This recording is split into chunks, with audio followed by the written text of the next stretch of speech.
O Pet estava treinando em separado, porque tinha um problema do futebol com a parte lá da Gávea lá, que não aceitava a contratação dele. E o Flamengo entendia que teria que fazer um acordo e esse acordo passaria por uma reintegração dele. Bem-vindos ao Corte do Barba, o canal oficial de cortes do BarbaCast. Assista esse vídeo até o final, que eu tenho certeza que você vai gostar. Não deixe de se inscrever no canal, ativar as notificações, deixar um like e comentar o que você está achando desse vídeo, além de se inscrever no BarbaCast, beleza? É nóis, tamo junto e bom vídeo. Vamos falar de 2009, que também Toca você. tem o seu dedo inteiro, a mão inteira ali também, né? Porque, cara, 2009 eu tava trabalhando no Flamengo, então eu vi muita coisa, vi gente, aquelas correrias do Isaías, às vezes com o Adriano também, subir, cadê o Adriano? Não sei o que, vai atrás do Adriano. Trava o treino mudou, não é de manhã, é de tarde. Era uma época boa, né? Dava trabalho. Não, a gente de fato precisava fazer alguns ajustes na época. O Flamengo já estava começando a treinar ali no centro de treinamento. Um outro CT também, né? Sim. Um outro CT. Era uma outra situação, mas a gente começando ali a entender que deveria ter um centro de treinamento de verdade, forte, e que, de fato, isso aí estaria trazendo resultado um pouco mais na frente. Foi muito importante ali. E foi assim, uma época também fantástica. Eu acho que um título improvável. Improvável. Muito improvável. Em que nós chegamos a estar 12 pontos atrás do Palmeiras. Mas que no final deu tudo certo. O Flamengo saiu campeão brasileiro. E aí é o meu segundo título nacional, já como vice-presidente de futebol. E tendo menos idade, isso que é muito louco, Rafa. Eu tinha menos idade como vice do que um jogador que estava em campo. Petkovic. Exatamente. Sim, então, assim, muito legal isso. Pô, essa fase eu lembro bem, né, dessas questões que vocês tinham com o Adriano e tal. Mas o Adriano, por outro lado, era um cara sensacional, né? Sempre foi um cara bacana, sempre foi um cara de grupo, sempre foi um cara que... Enfim, que ele mudou ali naquela época. A gente hoje fala de mudanças de patamar, né?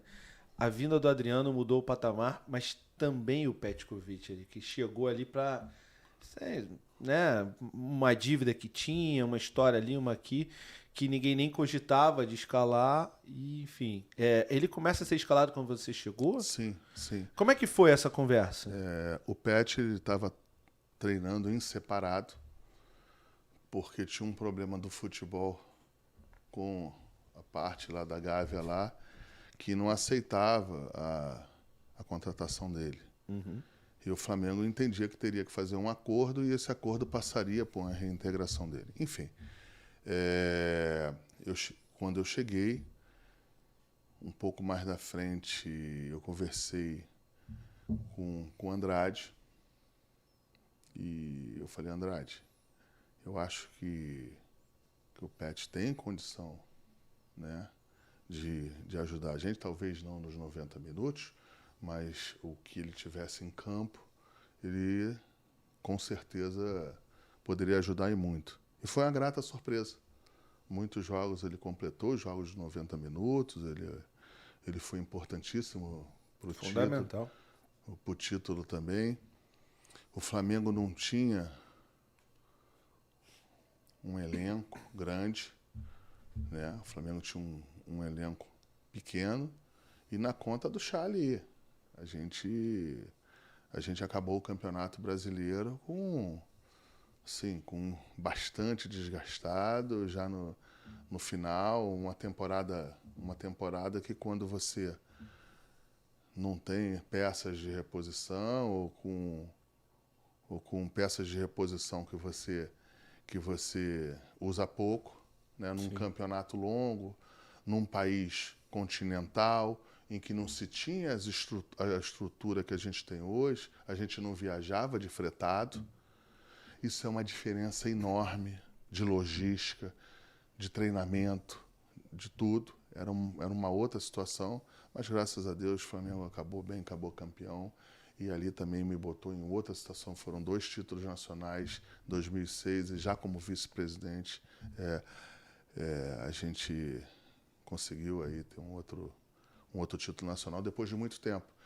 O Flamengo foi campeão da Copa do Brasil em 2006 e tinha sido campeão na última vez em 90. Eram 16 anos. Quando o Flamengo foi campeão em 92, o Flamengo depois de 2009 foram 17 anos.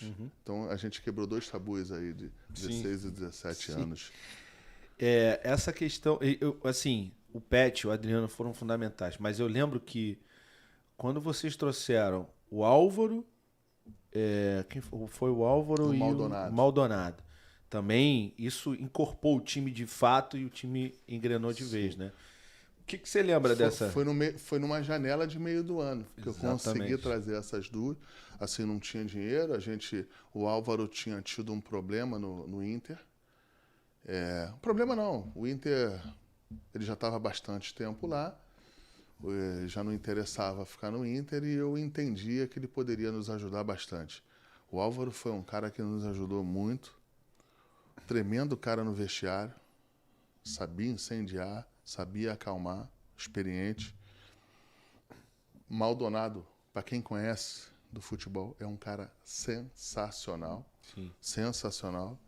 Ajudou muito também, um cara experiente. E foi isso. Foram 2 contratações que... Pontuais e assim, muito boas.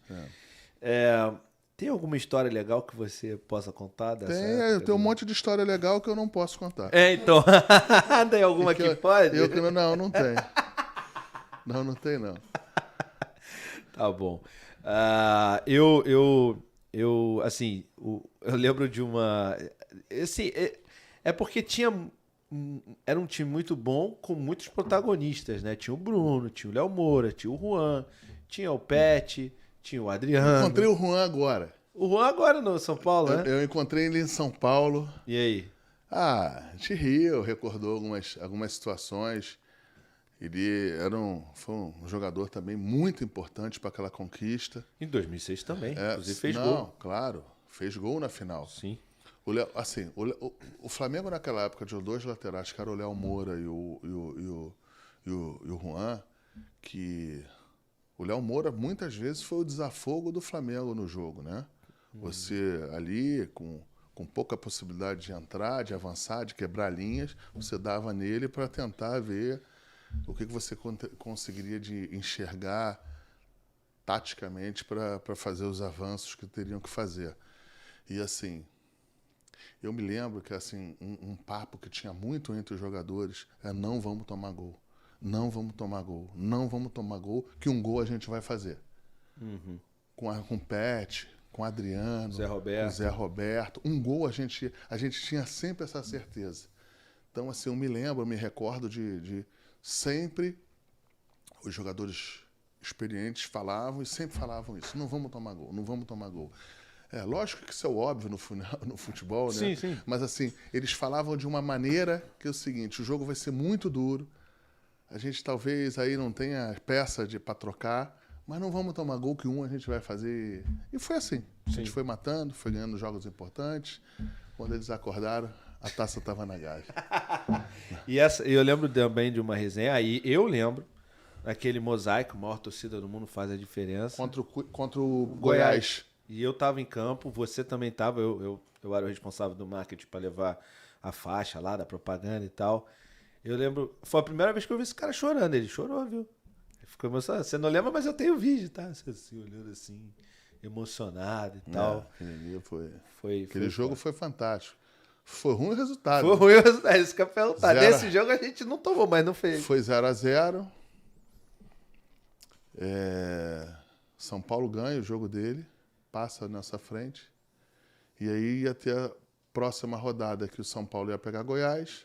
Calma aí, não sai do vídeo ainda não, que não acabou. Tem um recado pra você. Se você gostou desse vídeo, se inscreve no Corte do Barba, ativa as notificações e comenta o que você achou além de se inscrever no BarbaCast, o nosso podcast, para você assistir esse e outros vídeos, beleza? É nóis, tamo junto e eu fui.